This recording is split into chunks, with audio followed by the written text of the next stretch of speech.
Alert जारी किया गया है। शिमला समेत तो ऊपरी इलाकों में भारी बारिश का अलर्ट है। अगले 18 घंटे हिमाचल के लिए बेहद भारी हो सकते हैं।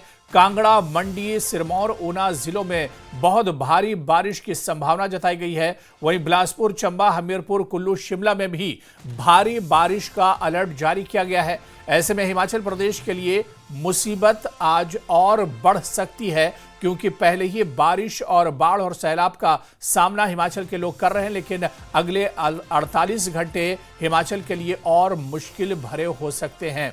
तो ऐसे में अगले 18 घंटे भारी बारिश का अलर्ट जारी किया गया है। कुल्लू, मंडी, सिरमौर में भारी बारिश की संभावना जताई गई है। ऊना, बिलासपुर, चंबा, हमीरपुर में भी अलर्ट जारी किया गया है। शिमला में भी भारी बारिश की चेतावनी जताई गई है और इस तरह से अगले 18 घंटे भारी बारिश का अलर्ट जारी किया गया है। और जिन इलाकों में ज्यादा सावधानी और अलर्ट किया गया उनमें कुल्लू, मंडी, सिरमौर और शामिल हैं, जहां भारी बारिश हो सकती है। इसी तरह से ऊना, बिलासपुर, चंबा और हमीरपुर में भी अलर्ट जारी किया गया है। यानी आने वाले 18 घंटे हिमाचल के लिए और मुश्किल भरे हो सकते हैं।